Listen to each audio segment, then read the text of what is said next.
Parti. Bonjour à tous, je suis Jonathan Pinel, le cofondateur de GoPhoenix. Chez GoPhoenix, on accompagne les individus à se reconvertir vers les métiers du digital en les aidant à trouver leur voie, trouver leur formation et trouver un nouvel emploi. Aujourd'hui, j'ai le plaisir de recevoir Cédric. Bonjour Cédric, Bonjour Jonathan, enchanté. est-ce que tu pourrais te présenter et présenter ton parcours en quelques mots? Alors moi je viens du domaine donc du commerce à la base et j'ai toujours été très curieux donc des nouvelles technologies et donc de l'Internet.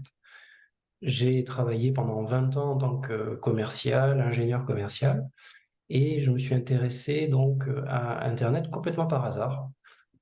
J'ai eu donc la chance de pouvoir travailler pour une grande entreprise dans le milieu du transport express et j'installais des logiciels pour des entreprises qui avaient besoin d'éditer des bons de livraison.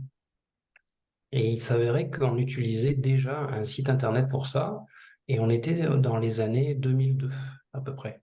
D'accord. Donc c'était un service rendu très performant puisque tout se faisait en ligne, et on était sur les premiers logiciels service SaaS sans un disque à installer sur un disque dur.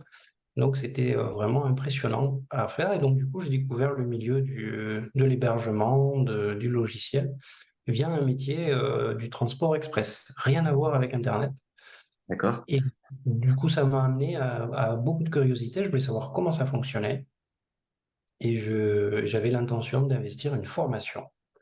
Et c'est tout a démarré comme ça. Et au niveau donc personnellement, je suis quelqu'un qui, depuis tout petit, a toujours été très curieux déjà de la télé. J'avais 4 5 ans, je m'occupais de mettre les cassettes dans les magnétophones, tout seul, tout petit, et de connecter la télé, la prise Péritel. J'avais déjà tout compris là-dessus, mais je savais pas que plus tard, arrivé vers mes 45 ans, je me serais spécialisé dans une innovation technologique qui va rassembler en fait pas mal de gens puisqu'on va tous l'utiliser. Et donc le parcours est assez atypique. Moi, je suis parti d'être commercial et aujourd'hui, je suis dans des discussions avec des ingénieurs, des développeurs, des managers de projets, et je suis complètement dans un autre monde maintenant. Donc Une belle voilà pour mon évolution. parcours.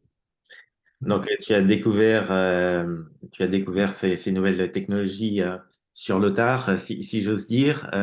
Comment s'est passée la transition? Qu'est-ce qui a fait que tu t'es lancé?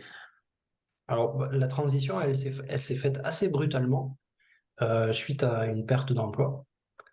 Et j'ai dû chercher une formation, alors avec beaucoup de plaisir sur l'île de la Réunion, bien sûr. Donc, en tout cas, ça a amené beaucoup plus de légèreté. Mais voilà, c'est une longue période de chômage qui m'a mis dans une situation de remise en question. Et c'est vrai que j'ai eu la chance de rencontrer donc un organisme qui s'appelle le CNAM et qui au départ s'occupait des jeunes chômeurs et qui donnait en fait l'ouverture à plusieurs métiers. Alors j'ai essayé plusieurs métiers, hein, la comptabilité, j'ai essayé aussi les services des assurances, ça m'a pas plu. Mais par contre, il y avait une formation de webmaster.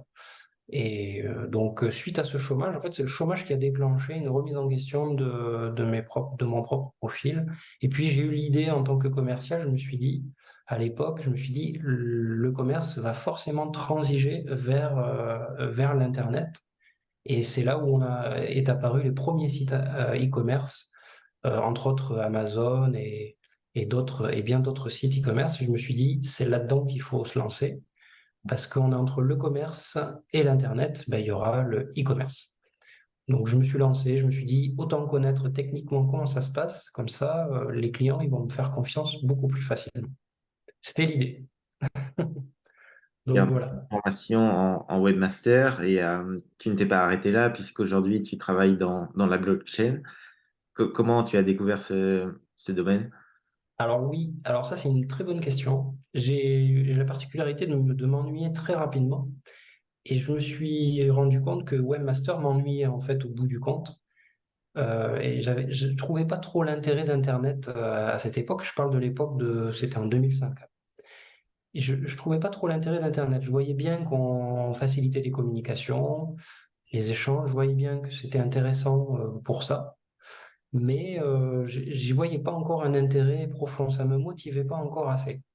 Et puis est arrivé le Bitcoin. Le Bitcoin, donc une monnaie numérique, tout simplement, pour transvaser cette monnaie numérique d'un portefeuille vers un autre portefeuille. Ça, c'était Sans, dans les sans- années 2010, début des années 2010, c'est ça? ouais, même en 2007, déjà, ça commençait à parler de ce phénomène-là. D'accord. Il y a des gens qui commençaient à s'envoyer des clés privées et des clés publiques. Donc, pour ceux qui ne connaissent pas vraiment cette information-là, c'est une longue chaîne de chiffres et de lettres qu'on partage ensemble et qui sécurise un échange. Ça existait déjà, sauf qu'il y a quelqu'un qui est très intelligent, voire même un génie, je pense, qui lui s'est dit ben, pourquoi on ne pourrait pas faire la même chose avec donc tout simplement une monnaie numérique. Hmm. Hein. Et donc, du coup, Bitcoin s'est lancé. Et là, je me suis dit, ah, là, il y a quelque chose de très intéressant.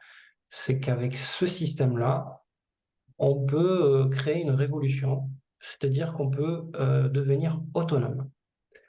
Que ce soit au niveau de nos activités sur Internet ou que ce soit au niveau de nos échanges monétaires. On n'a plus besoin d'une tierce confiance, c'est-à-dire une banque ou quelqu'un qui vérifie notre activité.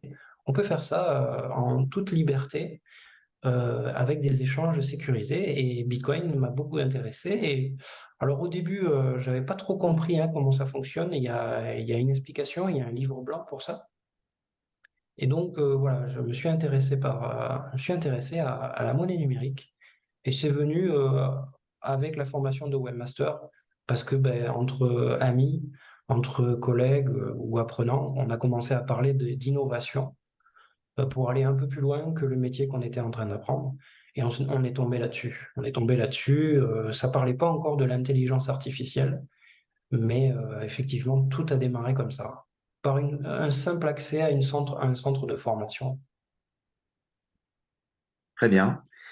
Et aujourd'hui, quels sont les métiers qui existent dans le domaine de la blockchain? C'est un univers qui est encore émergent. Je pense que ça pourrait intéresser nos auditeurs de mieux connaître ces Alors métiers. moi, ouais, je comprends tout à fait la question, elle est très légitime. On est dans un démarrage complet donc aujourd'hui sur l'activité du monde décentralisé. Alors le monde décentralisé, il y a plusieurs métiers dans ce monde-là. On a le métier donc de développeur blockchain, c'est-à-dire que je vais mettre une petite description à chaque métier. C'est quelqu'un qui va programmer un code qui va automatiser des actions entre un réseau et une base de données. Mais il va communiquer avec cette base de données avec un langage. Donc on a besoin de personnes comme ça qui le font. Ensuite, on a le métier de consultant blockchain, sur lequel moi je me suis formé personnellement à l'école à l'IRA en France. C'est la seule école aujourd'hui qui certifie donc les consultants et les développeurs. Et donc, je me suis formé et j'ai donc la facette de je peux développer, je peux gérer une équipe et je peux développer ma propre entreprise et conseiller des entreprises pour insérer ces solutions-là.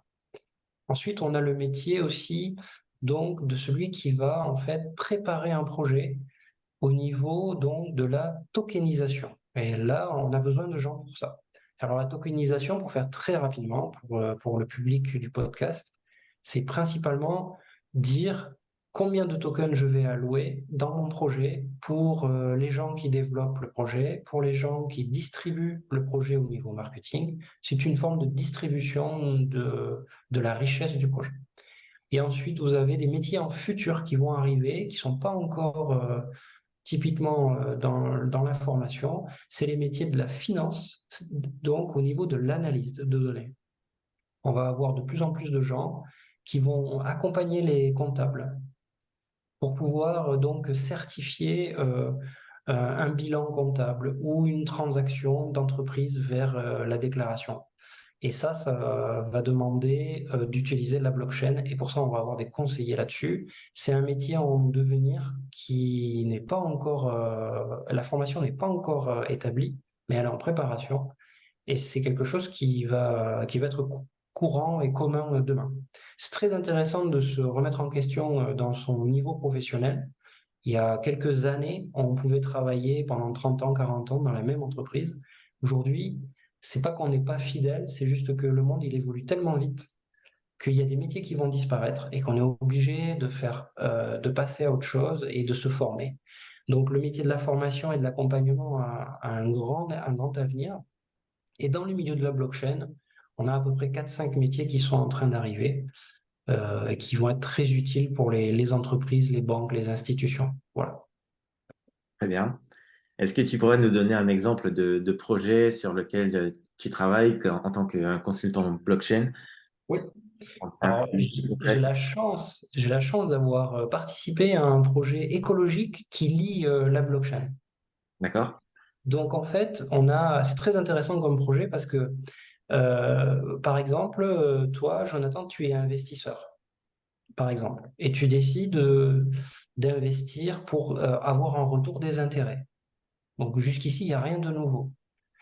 Par contre, moi, j'ai travaillé sur un projet où on va proposer aux investisseurs de gagner des intérêts, mais aussi de participer à financer des projets écologiques.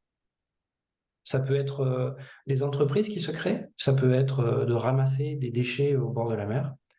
Et en fait, ça attire beaucoup d'investisseurs parce qu'ils vont utiliser un taux d'intérêt bien plus important que ce que peut proposer une banque ou ce que peut proposer même une agence de crédit. Donc du coup, la blockchain, elle a développé des applications. On a pris des applications qu'on a posées sur la base de données et ces applications fournissent des intérêts entre 10 et 20% par an d'intérêt. C'est énorme Et je te et livrer c'est la finance décentralisée qui propose ça. Donc du coup, nous, on a mis en place une conception de distribution d'intérêts. C'est-à-dire qu'il y a un robot automatiquement qui va distribuer les intérêts à l'investisseur parce que c'est lui quand même le propriétaire des fonds qu'il a donnés. Et l'investisseur a signé une autorisation de distribuer un certain pourcentage de ses propres intérêts à une association écologique ou un projet écologique. Et donc, j'ai eu la chance de travailler là-dessus. C'était un projet complexe où ça a demandé beaucoup d'intervention pour la sécurité, mais un projet novateur et qu'on va pouvoir faire très rapidement, qui va être publié très rapidement, courant 2024-2025. Donc Ouais, voilà. super Je ne sais pas intéressant. si vous avez tout compris, mais en gros, voilà, c'est des intérêts distribués pour des services écologiques. Voilà. Ouais, et l'intérêt de la blockchain dans ça, c'est de sécuriser les transactions et d'enlever les intermédiaires. Finalement, c'est un système qui s'applique de par lui-même. Oui, alors il faut savoir qu'une transaction a un frais quasiment nul. Donc c'est très intéressant pour ça. Le taux d'intérêt est très important parce que ce sont des machines qui s'occupent de produire la richesse du fonds qu'on a déposé et non pas des êtres humains avec une infrastructure physique. Hmm. Du coup, tous ces coûts-là, ils sont enlevés. C'est ce qui explique qu'on peut avoir des intérêts très importants. Et puis, le smart contract, le contrat intelligent, il travaille sur les fluctuations du prix. Parce que pour utiliser une blockchain, on doit utiliser un token. Et ce token, il a une monétisation. Et c'est cette monétisation que les smart contracts automatisent dès que l'action, on va dire, pour que les gens comprennent, l'action de cette blockchain, elle descend, le smart contract, il s'adapte et il vend ce qu'il avait plus haut, et ainsi de suite. Et donc, on a toujours de l'intérêt, on touche toujours de l'intérêt que ça baisse ou que ça monte, parce qu'on a automatisé les risques. Donc, Donc, tu parles d'applications dans le domaine financier, dans le domaine du commerce, dans quels dans le autres domaine domaines? financier, ouais, Comment? ouais, dans le domaine financier, beaucoup. Alors, on appelle ça la DeFi, Oui. c'est donc la finance décentralisée. Et aujourd'hui, nous, on vit dans un monde plutôt de finances centralisées. Et demain, on pourra, même les banques sont en train de s'y mettre et elles sont en train aussi d'opérer sur ce même système-là. Elles vont développer un système qui s'appelle les CDBC, d'accord? Et c'est tout simplement une monnaie numérique bancaire des banques, hein, voilà. Et eux, par contre, ils ont une technologie pas du tout décentralisée, ils ont plutôt une technologie centralisée, mais ils vont utiliser la technologie numérique. Donc, comme quoi, ils ont compris tout l'intérêt de la crypto, de la blockchain, ils ont bien compris et ils vont l'instaurer dans leur cursus. Et au-delà de la finance, dans quels autres domaines vois-tu des opportunités d'appliquer la Oui. blockchain? Alors c'est marrant parce que ce matin, j'étais en train d'écrire un article justement sur LinkedIn et on m'a posé la même question. Et donc en fait, on a aujourd'hui des cas d'usage très simples. Je vais vous parler par exemple donc d'une grande enseigne dans les grandes surfaces qui a eu un problème particulier de lait maternel où le lait maternel était passé de date, où il était impropre à la consommation. Et il y a eu malheureusement un accident voilà, auprès d'un nouveau-né. Et pour ce faire, pour résoudre le problème, l'enseigne a investi donc dans la blockchain pour pouvoir en fait suivre les produits réellement. C'est-à-dire qu'une fois que le produit il est scanné dans son voyage, dans sa supply chain, on ne peut pas en fait révoquer cette transaction et la véracité de sa traçabilité. Donc, le domaine de la traçabilité a permis en fait d'éviter aujourd'hui des grosses problématiques de produits qui sont dépassés de date ou pas. On n'entend plus parler de lait de bébé. Hmm, On n'entend plus parler de ce genre de problématiques. Il y a des problématiques aussi que la blockchain résout, c'est dans le milieu médical. d'accord. Et là, c'est très intéressant. J'ai fait une vidéo sur YouTube là-dessus d'ailleurs. C'est un projet qui s'appelle le Render Token, qui a été créé par un Français. Et c'est un projet en fait qui vous permet en fait d'allouer de la bande passante avec un token pour par exemple des hôpitaux. Il faut savoir que la problématique dans les hôpitaux, c'est qu'ils n'ont pas de bande passante assez puissante parfois pour faire de la visio entre médecins. Oui. Et ces visios, elles sont utilisées dans le monde entier aussi pour faire des opérations en ligne, des opérations chirurgicales. Et donc, le projet blockchain va permettre en fait de développer un token qui va vous permettre, par exemple, moi, imaginons, j'ai une puissance de calcul chez moi énorme et je veux la partager avec l'hôpital de Rouen parce qu'ils sont en train de faire une opération avec un chirurgien qui n'est pas du tout à Rouen, mais il est aux États-Unis et il est bloqué là-bas. Hmm, Eh bien, je vais lui fournir de la bande passante. En échange, le smart contract va me retourner des tokens et je suis payé pour ça. Et là, la blockchain, elle permet de faire ça. Et ça, c'est l'un des meilleurs cas d'usage que je peux te présenter. Et il y en a plein d'autres comme ça. On pourrait en parler des heures et des heures. Et il y a aussi le dernier cas d'usage que je vais évoquer avec toi, Jonathan, c'est le cas d'usage de la vie privée. oui. Alors, il y a un projet qui s'appelle NIM Project qui vient de Suisse et qui est très recouvert aussi par des Français et des Suisses. Et donc là, on est sur un projet de token toujours qui permet en fait de privatiser l'utilisation de nos logiciels. Je ne sais pas si tu as déjà entendu parler, mais actuellement, on entend souvent parler, par exemple, que certains réseaux sociaux ou plateformes de messagerie se font voler des informations par des tierces. Eh bien, avec la blockchain et ce phénomène de tokenisation, on peut sécuriser nos échanges aujourd'hui sans se faire voler nos métadonnées, nos données personnelles. Donc là aussi, on est en train de voir d'arriver une révolution à travers donc toutes ces technologies, que ce soit médicales, ou même donc dans la logistique, ou même dans la vie privée. Donc ça fait beaucoup de beaucoup d'enseignes qui se voient aujourd'hui remettre en question leur modèle.